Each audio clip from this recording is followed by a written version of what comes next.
So, you may have not noticed there's been a very much a, shall we say, rise in the far-right activity, but if you are familiar with UK politics at any way, shape or form, then you are probably wondering, where has Nick Griffin been during all this? Where is old Nicky been? And I'm not the only one that's been wondering about this, because I half expected him to pop up during all of this somewhere, but he hasn't. I'd even expected him to maybe even share a stage with Tommy Robinson at some point, but that hasn't happened either. And I'm not the only one that's been worrying about this, because you have Hope Not Hate here doing exactly this, and it's very interesting because it all sort of chronicles what he's been up to for the past couple of years. And this is someone that I haven't kept an eye on or anything like that. So as far as I was aware, when he got kicked out of his own party, that's pretty much when I stopped paying attention to him. But there you go. So a new Nazi party edges even closer. So for some, while there has been a considerable rumour about the possibility of a new far-right waiting in the wings to launch in the United Kingdom, the primary regarding as being the key behind this new party are 100 or so Nick Griffin loyalists and the not 50 or so other neo-Nazi fanatics currently plotting with Larry Nunn on Facebook for pretty much the same thing. News that Nick Griffin is plotting a political comeback would spell bad news for a number of far-right figures currently experiencing the absolute worst of the doldrums politically and electorally, despite the eminently excellent conditions that appear to prevail. Griffin, the most successful far-right leader Britain has had, has been licking some considerable wounds since his humiliating dumped from both his seat in the European Parliament and then from his position as leader of the British National Party back in 2014. Despite attempts, many of them in fact, to try and replicate the kind of success and notoriety the BNP enjoyed under Griffin's leadership, the National Front and the BNP parties have previously been led by Griffin, have failed miserably, and the National Front is moribund and moronic, whilst the BNP has shown little or no interest at all in engaging in the political process. The Britain First and the British Democrat Party and the English Democrats all have and had some considerable anti-Griffin influences and have all failed at the ballot box. Britain First has at least enjoyed and employed and enjoyed similar disgust directed at it as the BNP did under Griffin, but has done a better and more significant job at humiliating itself even without trips to the curry house. An ever controversial and decisive figure, Griffin has spent the past 5 years trawling Europe and the Middle East, where he is held in minor reverence in dark quarters. His influence in Hungary, where he is planned to decamp in defeat, was so pernicious the government there eventually expelled him, a not inconsiderable feat considering that he is neither Jewish, Muslim or progressive. Despite the trawl and the boozy banquets, as well as being a surprisingly popular figure for selfie requests, it has been a painful 5 years for Griffin. Even the BNP's subsequent demise was only a temporary pleasure. His supporters managed in the main to avoid flocking en masse to other parties or groups, was somewhat of a comfort at least. Like a pound shop Mosley waiting in Paris, or in this case Hungary, and Wales, Griffin has agonised over his legacy. His hatreds and conspiracies may have inflamed and inspired the passions of the terror group National Action, even though they too hated him. But every far-right group post-Griffin has been doomed to fail because they tried so hard not to be Nick Griffin. While Griffin shares, not unsurprisingly, many of the London forums and Larry Nunn's current dismissiveness of fascists and any longer pursuing and any longer of pursuing a electoral path, and of course the conspiracy theories therein. The 5 years since the BNP jettisoned him from the post, there has been nobody to match Griffin's capabilities. These supposed capabilities reverberate around the understanding the Jewish problem and all that entails. Most importantly, a resolute opposition to multiculturalism and a strong and certain belief that Jews lie behind all British and the world ills.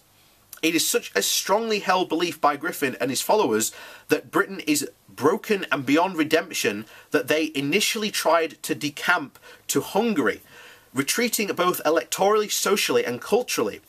Is not solely a Griffin obsession, as reported last month. The other thoroughbred neo-Nazis and fascists following Larry Nunn are also keen on decamping to an all-white homeland aside from some shed or other in this country.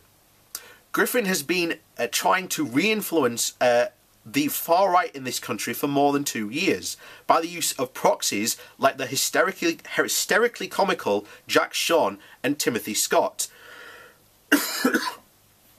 He has tried to destabilise, most notably, the alt-right and counter-jihadi movements, undermining the likes of Stephen Lennon, aka Tommy Robinson, and Anne-Marie Walters. Last year, Griffin held secretive meetings with a number of disenfranchised Lennon offsiders and members of the European identitarian movement. Though he had some success in influencing a split in their ranks in Ireland and Britain, he was ultimately unsuccessful due to the rabid attack he launched on a number of key figures in the movement in November 2017, with a publication of a document that listed a whole host of their alleged perversions and pitfalls. Initially a wholly unpopular and unwelcome document, Griffin took more than a little delight when many of his key themes of attack were related during another split in the movement earlier this month. It certainly acted as a necessary shot in the arm for Griffin and his supporters. And this is quite interesting. I'll leave a link to below, but this was something that he actually put it's a poster basically saying Nick Griffin, alt-right ? Not right. And in it you can see pretty much everyone to do with the alt-right, and it's because he's attacking them. As we discussed this many years ago with Alex Jones, that Alex Jones is the only one who likes to be king.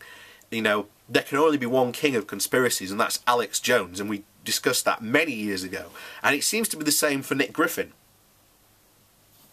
Griffin gave an interview last year in which he stated, "Frankly, I think that most of the alt-right thinkers are shallow and inexperienced, while intellectuals and philosophical waffling have always left me cold.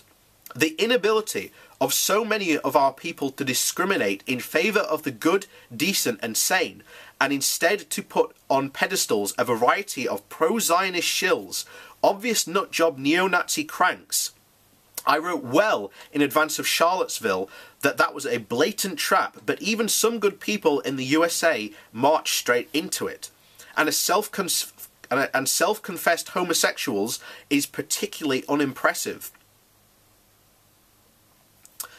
I've known and liked successive leaders of Germany's NPD, the real nationalists, not the fake nationalists, the cowards promoted by the counter-jihadi Zionists, but the one Frank Verzitz, I think that's how you say it, is particularly worth watching. Further, Jack Sent's recent appearance on C4's Sleeping with the Far Right was supposed to be another shot in the arm for the Griffinites. Although Sent's horrible performance did not act as such, it was clear that he will be most likely at Griffin's side for the relaunch of any party or movement.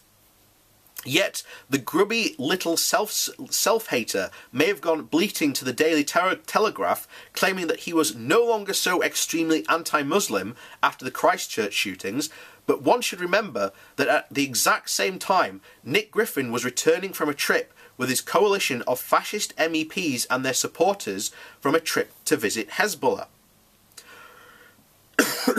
Griffin was not publicised or photographed in the official record of the meeting due to the British government's recent decision to ban the group and its supporters from entering the UK. It didn't stop Griffin being present at the meeting with the Lebanese Prime Minister, however. Griffin has long been, if not an admirer, of at least able to accommodate Shia Muslims, as have many a small number of the British far-right figures. Many others would neither care to nor dare to. However, it's an accommodation Griffin has used for years to define or attempt to legitimise his career of defining anti-Semitism and hatred of Israel. This September, Griffin's supporters are planning to hold a BNP reunion at the far-right's unusual venue in Blackpool. They will plot to discuss how to nullify the English Defence League founder Stephen Lennon's popularity so that Griffin can return to his place as the ultimate king of the far right, which will be a fun clash, I'll tell you now. The anticipated disastrous election results for a number of smaller far-right parties in this May's local elections will be used as the perfect excuse and springboard for Griffin's return to politics and to launch a well-funded attack on the counter-jihadi movement. Griffin sees absolutely no future in electioneering, but instead sees huge potential for a movement like Lennon's, that he feels, if he can influence correctly, can dramatically shift the discontent from the malcontents further up a path to his own front door. And that's someone that, honestly, we on the left need to be aware of now.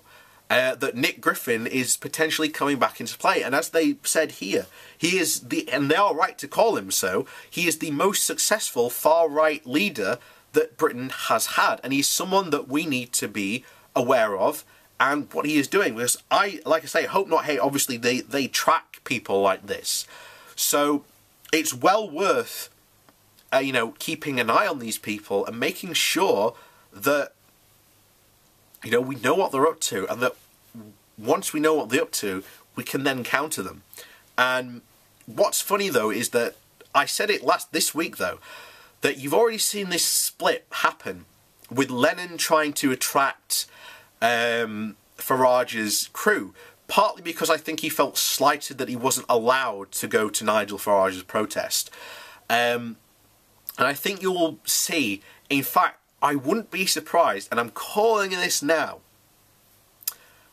I think you are going to see Sargon of Akkad interview Nick Griffin. I think that's going to happen. And I think that this is going to be a move that is going to be made to try and attract their crowd and audience.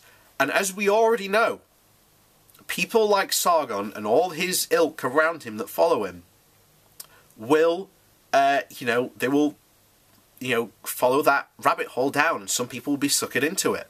That's what happens with these people, because they aren't responsible for, well, they're not taking any responsibility for the stuff they say. But that's something else completely we're getting on different onto now. But yeah, Nick Griffin, definitely someone to watch out for, especially if he thinks he's going to make a comeback.